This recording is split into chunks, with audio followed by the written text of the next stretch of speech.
In Screwed News, one nuclear disaster is too many. So why are we still hell-bent on building new nuclear reactors? The Nuclear Regulatory Commission, the NRC, has approved plans by Detroit Edison to build a new nuclear reactor in the Enrico and Fermi Nuclear Generating Station, which sits on the shores of Lake Erie, halfway between Detroit and Toledo, Ohio. The proposed Fermi 3 reactor would be built on the exact same site where the plant's Fermi 1 reactor had a partial core meltdown in 1966. So if a plant has already had a near disaster, why would anyone want to build another nuclear reactor at the same place? Let's ask Kevin Camps, nuclear waste watchdog with Beyond Nuclear. Kevin, welcome. Thank you, Tom. It's great to see you. I remember in the early 70s, I think it was, the book came out, We Almost Lost Detroit. At the time, I was living in Detroit, I was working in Detroit, I read that book, and I was just like, stunned. We had no idea in '66 that we almost lost Detroit. First of all, you want to tell us what happened? Well, they kept that meltdown very quiet for about a decade, and it wasn't until John Fuller wrote that book. And it was We Almost Lost Detroit, came out in 1975, 9 years after the meltdown. So people knew from a few paragraphs in the Monroe paper that something had happened at Fermi 1, but they didn't know what. And it stumbled along for another several years until '72 it permanently shut down. What happened was they lost 2 fuel assemblies. A piece of metal came loose in the reactor core and blocked coolant flow to these 2 fuel assemblies, which melted down. And this is a sodium-cooled plutonium breeder reactor. Whoa. And one of the scenarios is plutonium could have pooled in a critical mass and caused a small-scale nuclear explosion. That was one possibility. Well, if it's plutonium, even small scale, I mean, the bomb that took out Hiroshima, by today's standard, was a tiny, tiny, tiny bomb. If the worst had happened at Fermi 1, they would have blown the whole facility to smithereens, and the radioactive fallout would have been catastrophic. And they came all too close to that. Incredibly, the Advisory Committee on Reactor Safeguards at the Atomic Energy Commission at the time had advised against this reactor design. One of the members was Edward Teller. So a reactor design that's, bad enough to earn the enmity of Edward Teller is probably a bad reactor design. So they ignored him. They ignored the United Auto Workers. There's a famous legal case called UAW versus Atomic Energy Commission. So Walter Reuther took this as far as he could to the U.S. Supreme Court. UAW lost by a 7-2 vote, and the green light was given. They built the reactor, and they had a partial meltdown. What was the basis of the UAW's objection? It was the safety risks, and I believe they actually cited Edward Teller. They had 500,000 union members within a 50-mile radius of Fermi 1. Right. So Fermi 1 melts down, goes out of business. Fermi 2 comes along. And now there's Fermi 3. Tell us about this. Well, Fermi 2 is operating since 1988. It's the largest General Electric Mark I design in the world. This is identical in design to Fukashima Daiichi, units 1 to 4, except it's scaled up, it's supersized. So Fermi 2 is as big as Fukushima Daiichi units 1 and 2 put together. Whoa. It's 1,122 megawatts electric.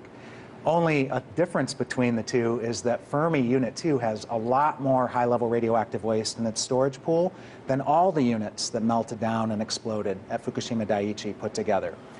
And now Fermi 3 is a new and improved boiling water reactor. They call it a economically simplified boiling water reactor. And the economically simple, is that a fancy way of saying we cut corners and we made it on the cheap? That, and they're going to gouge the public, both ratepayers and taxpayers. That's the economic simplification. Detroit Edison is not going to put a penny of its own money into this thing if it can get away with it. They'll try to get ratepayer subsidies, they'll try to get taxpayer loan guarantees, and no skin in the game. Is Detroit Edison a private corporation or a public corporation? Well, it's shareholder, it's investor owned, and so it's privately held. Yeah, So they're all about the profits, and as long as they've got Price Anderson, they don't care if it melts down, as long as they don't live next door to it. We're seeing that at Vogtle Units 3 and 4 in Georgia, where $8.2 billion in federal loan guarantees, that's taxpayer money, and then gouging the ratepayers. That's how 2 reactors are being built in Georgia right now. They would love to do the same in Michigan if they could. Wow, wow. Is there anybody seriously pushing back on this thing?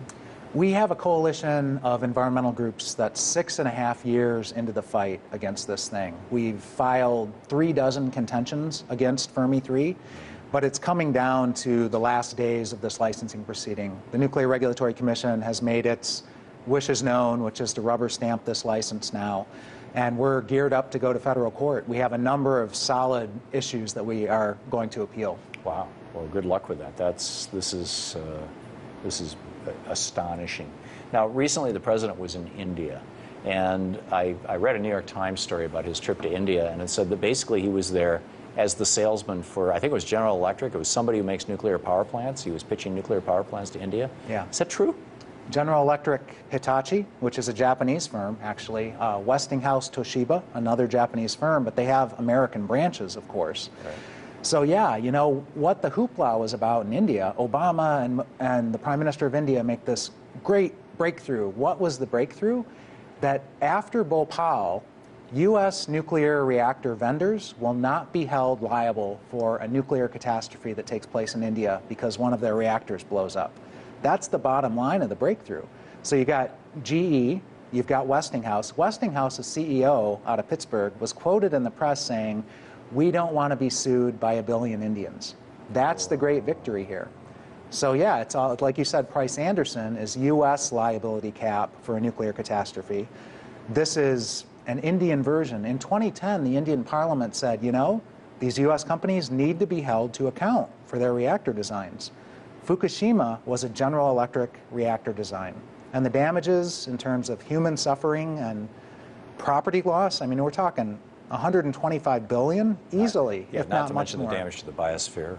And all future generations. Right. Northeastern Japan is severely contaminated thanks to General Electric and a containment that was too small and too weak that's been known since 1972, except they didn't tell anybody. Wow. Now, meanwhile, Mother Jones is reporting that because of the U.S.-China climate change deal, quote, nuclear power could also be a winner. China already has 26 nuclear reactors in the works with an additional 60 planned, according to the Nuclear Energy Institute.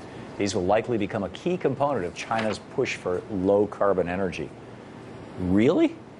And again, Toshiba is in there, Toshiba Westinghouse, with this new reactor design called the AP1000. It's for advanced passive 1,100 megawatts electric. Those are the same reactor designs as in Vogtle Units 3 and 4 being built, only the Chinese are ahead. China has minimal to non-existent environmental and public health regulations. And in fact, the former NRC chairman, the Nuclear Regulatory Commission, the former FERC chairman, Federal Energy Regulatory Commission, several years ago, 2010, went to China, toured the AP1000 construction sites, and reportedly were pretty horrified by what they saw, only they didn't really mention it publicly anywhere even since. Are these boiling water reactors also? This is a pressurized water reactor design, but the likes of Arnie Gunderson, again, working for an environmental coalition in the southeast of the U.S., identified major containment flaws. So they call it an inherently safe reactor. Natural forces will come into play to prevent a meltdown. One of those natural forces, convection currents of air to carry heat away from the core, if there is a flaw in the containment, if there's a hole in the containment, that natural convection current will pump radioactivity into the environment. And Arnie Gunderson warned about this several years ago. So their big, cool, new, fancy safety feature is we open the reactor to the outside air to cool it down without finishing the sentence that would, therefore all that air will pick up all that radioactive material and it'll blow into the local community. If there's a flaw, and there have been several flaws in the United States with containment. Astonishing. We just have a few seconds left. Is China developing a domestic nuclear industry? I'm surprised that they haven't done that. Yes, they are, but they're also they're building so willy-nilly that they've got U.S. corporations in there, they've got other countries' nuclear industries in there. There was just a scandal in the U.S. where Chinese industrial espionage on the likes of Westinghouse in Pittsburgh. So here we have Chinese nationals visiting our country, visiting our nuclear power industry, touring our plants, and Senator Markey made a big deal about this. Amazing stuff. Kevin, thanks so much for dropping by. It's always great to see you. You too.